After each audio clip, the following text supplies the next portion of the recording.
नमस्कार। इस वक्त हमारे साथ मौजूद हैं उत्तराखंड रक्षा मोर्चे के महामंत्री राजेंद्र भंडारी जी। भंडारी जी, रक्षा मोर्चा बना, पहले विधानसभा चुनाव, फिर टिहरी उपचुनाव और अब निकायों की बारी है। 2 बार आपको सफलता नहीं मिल पाई, खाता नहीं खुल पाया। इस तीसरे रण के लिए क्या तैयारी है? उत्तराखंड रक्षा मोर्चा का बेसिकली पर्पज़ ये था कि जो आज राज्य वो बने हुए 12 साल हो गए हैं जी। और जिन मूल्यों के लिए राज्य बना था, जो हमारी मूलभूत ज़रूरतें थी,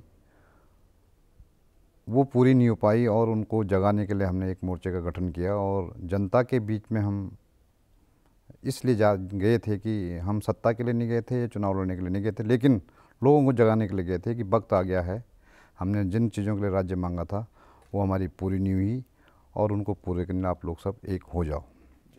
जहाँ तक चुनाव का सवाल है, हमने ये सोच के पार्टी का गठन नहीं किया था कि हम एकदम चुनाव में उतर जाएं। हम पहले संगठन को मजबूत करना चाहते थे, लेकिन पार्टी गठन करते ही अचानक चुनाव सर पे आ गए, तो हमको मजबूरी में चुनाव में उतरना पड़ा, बिगड़ तैयारी के चुनाव पे उतरना पड़ा। और जिसकी वजह से हमको जो है, जो हमको उम्मीद थी या जो हम लोग बाग जो उम्मीद लगाए बैठे थे, उसमें हम जो है पूरी तरह से खरे नहीं उतर पाए। तैयारी तो आपकी ये भी थी कि आपके साथ जनरल टी.पी.एस. रावत तो होंगे ही, जनरल खंडूड़ी भी होंगे पिछले विधानसभा चुनाव से पहले। ऐसा अनुमान लगाया जा रहा था और मेरे हिसाब से उनके कुछ मैनेजर लोग हमारे टच में थे जी कि खंडूड़ी जी की भारतीय जनता पार्टी में उपेक्षा की जा रही है और शायद खंडूड़ी जी मोर्चे में आ सकते हैं जी। हमने कहा उनका स्वागत है, अगर वो आते हैं तो निश्चित तौर पे उनको उत्तराखंड का दर्द अब महसूस हुआ होगा और अगर वो दोनों जनरल एक होके एक क्षेत्रीय दल को मजबूत करते हैं तो निश्चित तौर पे इसके अच्छे रिजल्ट उत्तराखंड के भविष्य के लिए हो सकते हैं। लेकिन मैनेजर संपर्क में ही क्या थे आप? बाकायदा एक बैठक हुई थी जिसमें जो कथित जनमंच है वो भी था, तमाम लोग थे और उस मीटिंग के बाद खंडूड़ी जी को मुख्यमंत्री बना दिया गया और अब रक्षा मोर्चा जो बनाने के सपने थे, जो दहाड़ थी, उसने उनको मुख्यमंत्री तो बना दिया, लेकिन आप लोग अलग थलग पड़ गए। बिल्कुल, आपकी आशंका बिल्कुल सही है जी। और इससे जो है उनके भी लोगों को, जो उनके मैनेजर थे, और उत्तराखंड की जनता को भी एक झटका लगा होगा कि पहले तो खंडूड़ी जी को उपेक्षित महसूस कर रहे थे और उसके बाद जब उनको दोबारा मुख्यमंत्री बना दिया गया तो फिर खंडूड़ी जरूरी के नारे के साथ वो प्रदेश की जनता के बीच में गए और प्रदेश की जनता ने उन्हीं को पटकनी दे दी।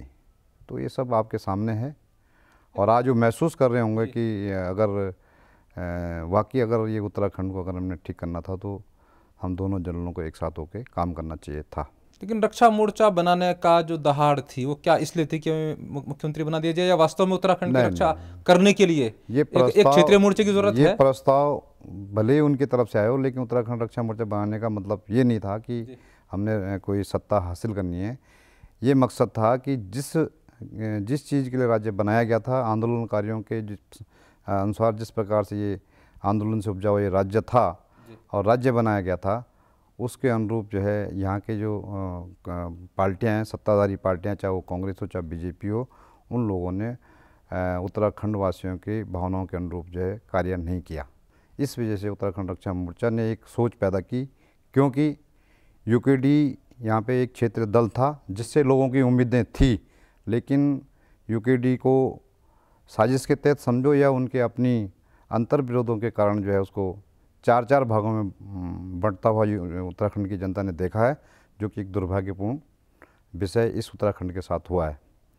और आज हम महसूस करते हैं कि उत्तराखंड को एक क्षेत्रीय दल की बहुत ज़रूरी आवश्यकता है, तभी हम राष्ट्रीय पार्टी पर अंकुश लगा सकते हैं। और उत्तराखंड ने वो क्षेत्रीय दल कौन सा हो? एक दल आपका रक्षा मोर्चे के नाम से है, एक पंजाबी क्रांति मोर्चा है, एक मैदानी क्रांति दल है, एक उत्तराखंड क्रांति दल है और एक और अब उत्तराखंड जन क्रांति दल भी हो गया, दिवाकर बटवाला।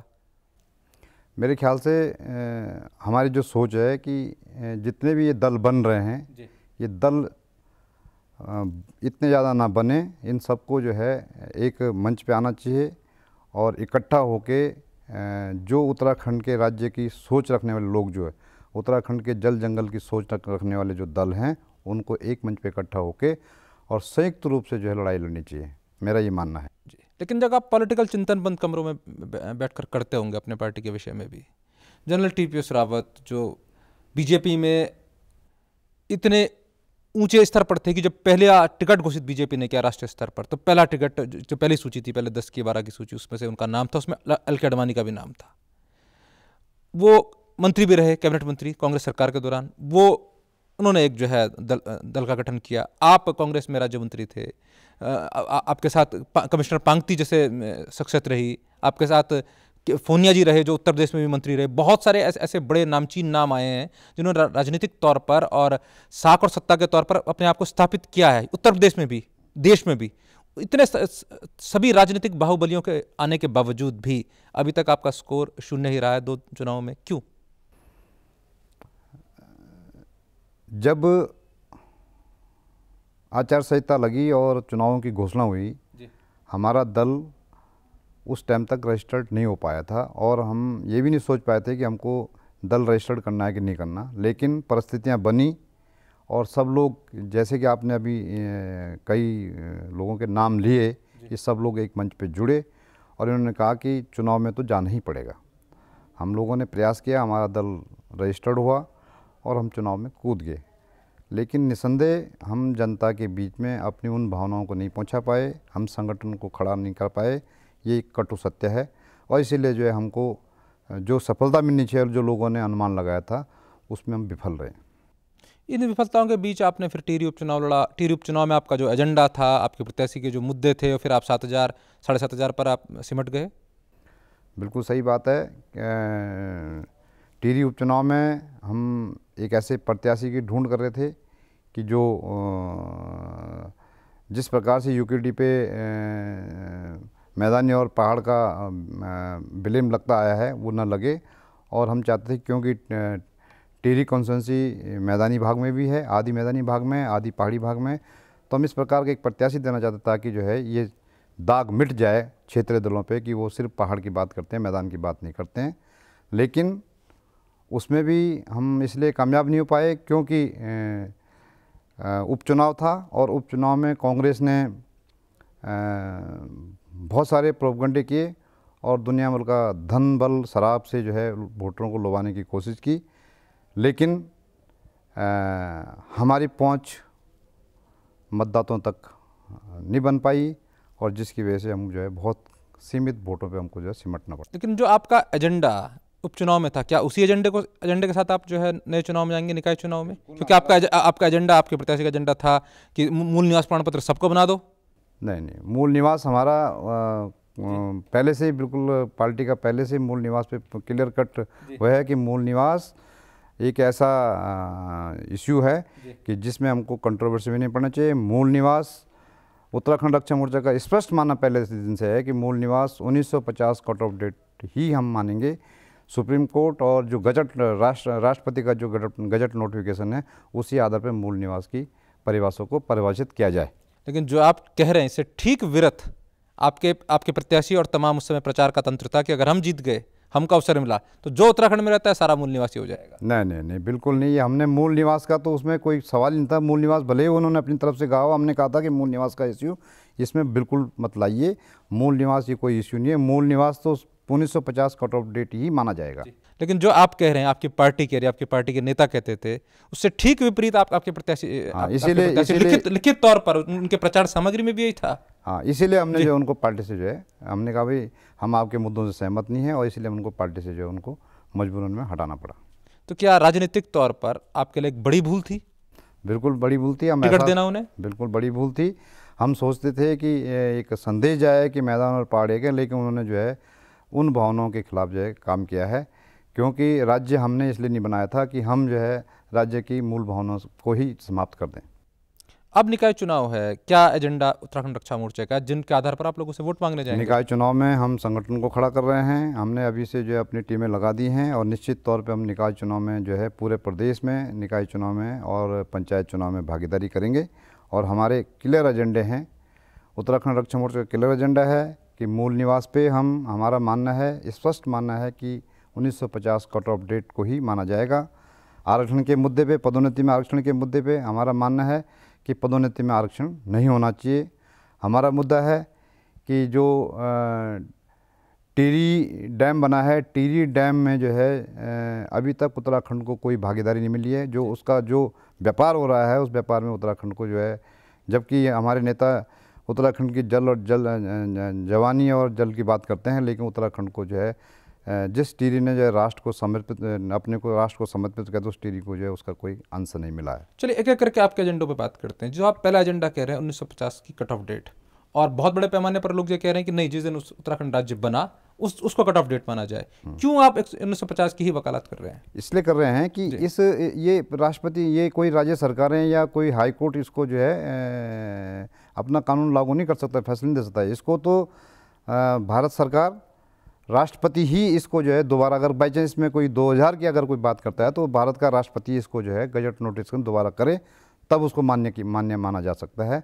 और उसके लिए जो है उनको इसको डिफाइन करना पड़ेगा कि 2000 क्यों, अन्य राज्यों में क्यों नहीं, यहाँ क्यों। लेकिन अगर आप ये जो सच कह रहे हैं, ये राजनीतिक सच आपके लिए राजनीतिक जोखिम नहीं बन जाएगा? क्योंकि वोटर तो वो भी है जो मूल निवासी नहीं है, वोट उसने भी देना है, और वो आपके खिलाफ चला जाएगा। ये समझना पड़ेगा कि ये सिर्फ ये पहाड़ चिल्ला के इस बात को कर रहे हैं, ये समस्या मैदान में भी है। हरिद्वार का रहने वाला जो ग्रामीण है उसके लिए भी मूल निवास की समस्या है। उधम सिंह नगर में रहने वाला जो ग्रामीण है वो उसके लिए भी मूल निवास की, वो भी जो है 100-150 साल से रह रहे हैं, उसके लिए भी मूल निवास की समस्या है। हम सबकी बात कर रहे हैं, हम उन लोगों की बात कर रहे हैं कि जो पिछले दरवाजे से आने की कोशिश कर रहे हैं। आप कल्पना कीजिए कि अगर, पहली बात तो ये है कि अगर 2000 अगर मानक माना जाता है तो कौन डिफाइन करेगा कि ये आदमी यहाँ 2000 से रह रहा है, एक बात। दूसरी बात, हम ये मान के चलते हैं कि अगर इस प्रकार का कदम उठा लिया जाता है तो उत्तराखंड के जो मूल भावना थी उसके साथ जो खिलवाड़ होगा, और यहाँ के लोगों के जो अधिकार हैं वो अधिकार जो है हमेशा के लिए समाप्त हो जाएंगे। लेकिन अधिकार के अलावा, और जो संविधान आप कह रहे हैं, चाहे वो झूठ ही सही, लेकिन उस झूठ के सहारे 2-5-7% वो वोट जिसको लगता है कि उसका मूल निवास बन जाएगा, अगर पॉलिटिकल पार्टियां कहेंगी, वो तो वोट उन्हें दे देगा, उन दलों को, और वो दल के प्रत्याशी जीत जाएंगे। ये लोगों को, उत्तराखंड की जनता को सोचना पड़ेगा कि उस वोट के पीछे कौन कौन लोग इस प्रदेश में घुसेंगे। यहाँ की जल जंगल ज़मीनों पे वैसे ही कब्जा हो चुका है, और उसके बाद षड्यंत्र के तहत जो भूमाफिया हैं और जो बड़े बड़े माफिया हैं वो षड्यंत्र के तहत जो है इस प्रकार का राग अलाप के और लोगों को गुमराह करके जो है इस प्रकार की जो है बात को मनवाने के लिए जो है बाध्य कर रहे हैं राज्य सरकारों को। और अगर इस प्रकार की अगर कोई बात बंद हो गई तो बहुत बड़ा जो है इस उत्तराखंड के लिए बहुत बड़ा जो है अभिशाप पैदा हो जाएगा। लेकिन टिहरी बांध पर आपका एक बात जो और कह रहे थे, टिहरी बांध पर हकदारी भी आपका एक एजेंडा है, लेकिन उस हकदारी को लेकर जब संसद में या सदन के भीतर आपके प्रतिनिधि रहे जो वर्तमान में आपके दल में, शायद तब उनकी आवाज़ कभी नहीं गूंजी हो। अगर हम एक दौरे से नाम अगर गिने जो भी आपके वर्तमान में नेता हैं। देखो, ऐसा है कि संसद में हमेशा इस बात को उठाया जा रहा है, लेकिन दुर्भाग्यपूर्ण बात यह है कि ये सब कांग्रेस जो ये इस प्रदेश में जो है दोबारा भी राज कर रही है, और कांग्रेस के इस टाइम 5-5 सांसद हैं। दुर्भाग्यपूर्ण बात यह है कि वो मुख्यमंत्री जो पहले सांसद भी रहा है जी, टिहरी से सांसद रहा है, टिहरी विस्थापितों को आज तक भूमिदारी का अधिकार नहीं दिया गया, जबकि बांग्लादेश से आए हुए जो बांग्लादेश के मूल के लोग जो सितारगंज में बसे हुए हैं उनको भूमिदारी अधिकार देने की इन्होंने बात की है। टिहरी विस्थापित लोगों ने राष्ट्र के लिए अपने को समर्पित किया, अपने गांव गंवाए हैं, अपने जल जंगल ज़मीन को ख़त्म किया है, और उनको जो है आज भी बसाने की जो बात हो रही है वो भी उनको ढंग से अभी विस्थापित नहीं किया गया। भूमिदारी अधिकार बहुत दूर की बात है।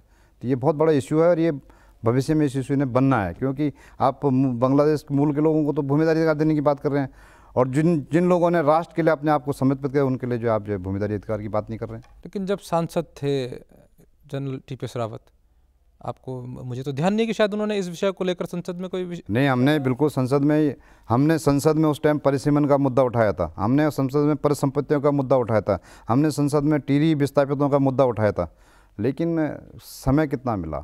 8-9 महीने का कुल समय मिला। समय पूरा मिलता, जनता से 8,500 वोट से वो हारे हैं, अगर समय मिलता तो निश्चित तौर पे आवाज़ उनकी गूंजती। आज भी हम राष्ट्रपति प्रधानमंत्री से बराबर पत्राचार कर रहे हैं इन विषय में कि क्यों नहीं आपने हमारी 6 विधानसभा सीटें क्यों घटा दी। पूरे देश में चाहे पूर्वोत्तर राज्य हों और भी राज्य हों, चाहे हिमाचल हो, परिसीमन के आधार पर जो परिसीमन किया गया विधानसभाओं का, हमारा ये मानना है कि क्षेत्रफल के आधार पर परिसीमन, पहाड़ी राज्यों का क्षेत्रफल के आधार पर परिसीमन होना चाहिए, जनसंख्या के आधार पर नहीं। और अगर आप जनसंख्या के आधार पर तो मैदान को अलग रखो और पहाड़ को अलग रखो, क्योंकि विकास राज्य मांगा था पहाड़ के लिए, जितने भी पूर्वोत्तर राज्य हैं सब जगह जो है क्षेत्रफल के आधार पर विधानसभाएं फिक्स हैं। यहाँ क्या जरूरत थी कि अभी राज्य जो है हमारा 2000 में बना, आपने 2004 में परिसीमन कर दिया और 6 विधानसभा सीटें पहाड़ों से घटा दी। लेकिन इन मुद्दों को पहाड़ की जनता पसंद कर रही है, क्योंकि जनरल टीपीएस रावत जिस व्यक्ति से हारे हैं वो शायद पहली बार नौसिखिया उनके सामने इस बार विधायक बन गया उस सीट देखो बिल्कुल पसंद करेंगे, पसंद करती तो उनको भेजती विधानसभा में। ठीक है, ये क्षण आता है, लेकिन लोगों को बाद में महसूस होगा। ये आज लोग रो भी रहे हैं, आज लोग भी रो रहे हैं कि हमने एक आपराधिक प्रवृत्ति के व्यक्ति को जो है जिता के भेज दिया, लेकिन शराब और पैसा के बल पे वो लोग जीत के आ गए। तो उत्तराखंड की जनता को तो सोचना पड़ेगा कि आने वाले टाइम में हमारा उत्तराखंड की जनता बहुत देर से जागती है और इसी का नतीजा है कि अच्छे लोग जो राजनीति में नहीं आ पा रहे। टिहरी बांध और मूल निवास के अलावा बाकी क्या आपके एजेंडे हैं? उसके अलावा आज पलायन बहुत बड़ी समस्या है। लोग कहते हैं कि पलायन हो रहा है, पहाड़ खाली हो रहे हैं, लेकिन पहाड़ उसके उसमें जड़ में कोई नहीं जा रहा है कि पहाड़ क्यों खाली हो रहे हैं। राज्य मांगा था हमने पहाड़ को सरसब्ज करने के लिए, पहाड़ में अच्छी शिक्षा हो, पहाड़ में जो है पेयजल की सुविधा हो, पहाड़ में खेती बढ़िया हो, लेकिन आज उसका बिल्कुल उल्टा हो गया है। 12 साल में कम से कम 500 गांव जो है खाली हो गए हैं, 500 गांव बंजर पड़ गए हैं और 12 साल में कम से कम जो है 500 स्कूलें जो है वहाँ बंद हो गई हैं। इसका क्या, इसके जड़ में कोई नहीं जा रहा। जिस प्रकार के यहाँ राज चल रहा है वो तो कोई भी बैठ के जो है, आप भी बैठ के जो है मुख्यमंत्री में आपको बना दिया जाए तो आप भी चला सकते हैं, ये तो सब चलता रहेगा। लेकिन राज्य जिस लिए बना था उस मूल भावना के उसमें कोई नहीं जा रहा।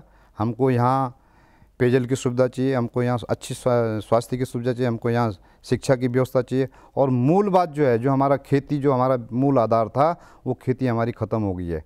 उस खेती के पीछे जो हमारे पहाड़ में जो जहाँ सिंचाई के खेत नहीं है वहाँ जो है सारी खेती हमारी बंजर इसलिए पड़ गई है कि ये सबसे बड़ा कारण वहाँ सुअर, बंदर, भालू और हाथी उस खेती को नष्ट कर रहे हैं और पर्यावरण की वजह से ऐसे कानून लागू कर दिए हैं कि हम उन जानवरों को आवाज़ तक नहीं लगा सकते उनको भगाने के लिए, तो मारने की बात तो बहुत दूर रही। तो आज जानवर बहुत महत्वपूर्ण सरकारों के लिए हो गया है और इंसान जो है बहुत कमज़ोर हो गया है। 5 साल कांग्रेस की जब सरकार थी तो आपके जो केंद्रीय अध्यक्ष हैं वो मंत्री थे, कैबिनेट मंत्री, आप राज्य मंत्री थे, गढ़वाल विकास निगम के उपाध्यक्ष थे।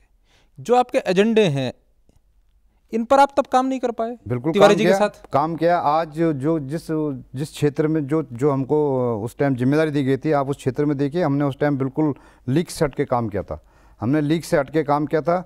आज जो गढ़वाल मंडल विकास निगम है, उस टाइम हमने अपने टाइम पे 45 बंगले नए बनाए थे और जितने पुराने बंगले थे सारे पुराने बंगलों को रिनोवेट कराया था हमने। वहाँ लोगों को नौकरियाँ दी थी। आज वो सारे के सारे बंगले जो है पीपी मोड पे देने की बात हो रही है और जो बंगले उस टाइम जिस हालत में थे आज उसी हालत में पहुंच गए, जबकि हमने उनको चाक चौबंद करके पर्यटकों के लिए बिल्कुल ठीक ठाक कर दिया था। एक बात। दूसरी बात, जनरल टीपीएस रावत जी की सोच थी कि हम यहाँ पे एक ऐसा निगम का गठन करें कि जो यहाँ के लोगों को रोज़गार दे। उपनल का उन्होंने गठन किया था, उन्होंने अपने टाइम पे 12,000 लोगों को रोज़गार दिया। 51 लाख से वो उपनल का गठन किया था और वो जो है जब 2007 में उन्होंने छोड़ा था तो उसमें जो है 10 करोड़ की जो है एफडीआई उस निगम की अपने पास थी और कम से कम 100 करोड़ का उसका टर्नओवर था। आज वो निगम राजनीति की भेंट चढ़ गया है। उसमें जो सीएमडी है, सीएमडी की पावर खुद जो है मंत्री जी ने ले ली हैं और वहाँ जो है बिल्कुल अंधेरगर्दी चौपट राजा हो रहा है। वहाँ जो है पैसे लेके जो है नौकरियाँ दी जा रही हैं। क्या होगा क्या नहीं होगा ये सब आपके सामने। लेकिन ये डिफरेंस क्या दिखता है जब पॉलिटिकल बातचीत होती है, व्यवहारिक बातचीत होती है, तो ये कहा जाता है बड़े जनरल उत्तराखंड के सबसे बड़े जनरल टीपीएस रावत हैं, फिर छोटे जनरल हैं मेजर जनरल, लेफ्टिनेंट जनरल वो हैं, और व्यवहारिक तौर पर जिस नौकरी का आप दावा कर भी रहे हैं उपनल के माध्यम से, उसमें भी कहा जाता है क्योंकि वो डायरेक्टली जो है फौज वाले जनरल नहीं थे उस वाले फौज के, बल्कि वो मैकेनिकल में थे जनरल खंडूड़ी, तो उन्होंने नौकरियों में नहीं लगाया लोगों को, बल्कि जो यहाँ का अधिकांश सैनिक है और जो सेना में काम करने वाले लोग हैं उनकी भर्तियां टीपीएस रावत ने कराई। इतनी नौकरियां लगवाने के बाद भी, सेना में भी और उसके बाद भी, उनके पीछे वो महासर फोर्स नहीं खड़ा दिखता जो खंडूड़ी के पीछे दिखता है। देखो, खंडूड़ी जी को जब वो रिटायर हुए 91 में जी, उनके पीछे एक कारण थे यहाँ पे कि वो उनके मामा थे स्वर्गीय हेमंत बहुगुणा जी, और उस टाइम पे उत्तराखंड में पहाड़ में एक बैकम था और भारतीय जनता पार्टी ने उनको लपका। राम लहर का उस टाइम मुद्दा था और बहुगुणा जी की विरासत का मुद्दा था। बोगना जी की विरासत के नाते जो है उनको जो है राजनीतिक लाभ मिला, और राम मंदिर, राम लहर के नाते जो है उनको जो है सांसद बनने का मौका मिला, और उसके बाद जो है वो आगे बढ़ते गए। सांसद बड़ा होता है इसलिए जो है उनकी कमियों को जो है ज़्यादा नहीं दिखाई देता, तो लोग दिल्ली में रह के जो है कहते हैं कि चलो जी बड़ा आदमी है, लेकिन जब वो मुख्यमंत्री बने तो उनकी सारी जो है जितनी हकीकत थी उत्तराखंड की जनता ने देख ली। और चुनाव में आपने देखा कि खंडूड़ी जरूरी जी का नारा लगा, लेकिन वो जो है खुद हार गए। तो आइए आपके सामने सारी उनकी हकीकत देखने के बावजूद भी आप उन्हें रक्षा मोर्चा में लेना चाहते थे, ला रहे थे? रक्षा वो हम जब हम साथ थे, आपके पास आते तो अच्छे थे। जब हम नहीं भाजपा में चले गए तो? जब उनके साथ थे, जिन मुद्दों पे जो है हमने उनको समर्थन दिया था, अगर उन मुद्दों पे कायम रहते तो शायद उनकी ये गत नहीं होती। और जब वो हमारे साथ आ रहे थे तो हमने कहा था कि हमारा जो एजेंडा है, अगर आप पहाड़ के एजेंडे पे या जिसके लिए राज्य मांगा गया उन एजेंडे पे अगर आप हमारे साथ काम करना चाहते हैं तो आप आइए, बाहर आइए। उन्होंने हमसे कहा कि मेरे को बीजेपी काम नहीं करने दे रही है, और जो मैं चाहता हूँ मेरे को काम नहीं होने दे रहा है, इसलिए जो है मेरे को अपने को उपेक्षित महसूस कर रहा हूँ मैं, और इसलिए जो है मैं आपके साथ आना चाहता हूँ। तो हमने कहा ठीक है, अगर पहाड़ के मुद्दे पर अगर हमारे साथ आना चाहते तो आओ।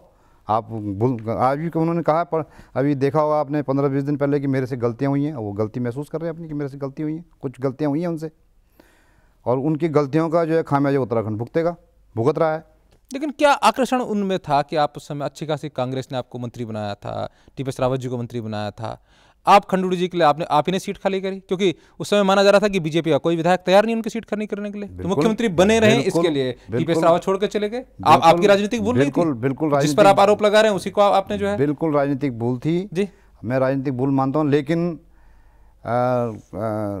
ऐसा माना जाता है कि फौजी आदमी जो है जुबान का पक्का होता है, और उन्होंने जो प्रॉमिस किया था जनरल टीपीएस रावत से कि हम जो है एक जनरल देश के लिए काम आएगा, एक प्रदेश के लिए काम आएगा, और जिसलिए हमने उत्तराखंड बनाया था हम इसमें दोनों मिलकर काम करेंगे, उत्तराखंड के लोगों को रोज़गार देंगे, उत्तराखंड के जल जंगल ज़मीन की हिफाजत करेंगे, उत्तराखंड में सड़कों का जाल बिछाएंगे, उत्तराखंड की शिक्षा को सुधारेंगे, उत्तराखंड के स्वास्थ्य को सुधारेंगे। लेकिन उन्होंने एक भी वादा पूरा नहीं करा। और तो और जो धुमाकोट जनरल साहब ने, जिस धुमाकोट को जनरल साहब ने चाक चौबंद कर दिया था, और उस धुमाकोट के उन्होंने कहा था कि मैं उत्तराखंड में और देश में नंबर 1 विधानसभा बनाऊंगा, वो 70वें नंबर पर ले आए थे। तो ये सब बातें थी, जब तुम काम नहीं करोगे तो फिर तुम तो अपने वादा खिलाफी किया आपने। लेकिन वायदा तो बंद कमरे में ये हुआ था कि तुम मुख्यमंत्री बने रहो, मैं सांसद बन जाऊंगा, काम तो दोनों का हो गया। नहीं ऐसा नहीं था। जनता के लिए, जनता के एजेंडे पे काम वायदा था? ऐसा नहीं था, वायदा तो निभाया गया, वो मुख्यमंत्री बने रहे, बीजेपी आपके नेता सांसद बन गए। अगर सत्ता के खातिर अगर रहना पड़ता, तो जब हम रक्षा मोर्चा हमने बनाया था तो राजनाथ सिंह और गडकरी का जो है खुद जो है मतलब उनके दूत आए थे, और उन्होंने कहा था कि आपको हम 5 विधानसभा सीटें देते हैं, आप मत छोड़िए। जनरल साहब ने कहा कि हम सत्ता के खातिर नहीं आई है, हमको अपने पहाड़ का विकास चाहिए, हमारे अपने राज्य का विकास चाहिए, अपने लोगों का, अपने नौजवानों का के लिए जो हमको रास्ते चाहिए। गंभीर बात कह रहे हैं, राजनाथ सिंह जी ने खरीदने की कोशिश की थी आप लोगों को? नहीं खरीदने, 5 सीटों के बदौलत। 5 सीटों मतलब कि उन्होंने कहा क्या समस्या आपकी, आपको हम जो है, उन्होंने कहा नहीं हम सत्ता ही खातिर नहीं है, आप हमारे इन मुद्दों का हल, आज भी हम कहते हैं कि हमारे इन मुद्दों का हल कीजिए। आप फिर चले जाएंगे बीजेपी में? नहीं, क्यों जाएंगे बीजेपी में? मुद्दों का हल कीजिए, जो सत्ता में बैठे लोग हैं, बीजेपी में क्यों जाएंगे? लेकिन अगर आपके मुद्दों को हल कर देंगे, नहीं मुद्दों का हल करेंगे, हमें राजनीति करने की जरूरत क्या है? फिर करे तो इस राजनीतिक पार्टियां बड़े दल हैं, मुद्दे हल हो जाएंगे तो राजनीति करने की जरूरत रहेगी, कोई जरूरत इसलिए नहीं। मुद्दे फंसे रहने चाहिए।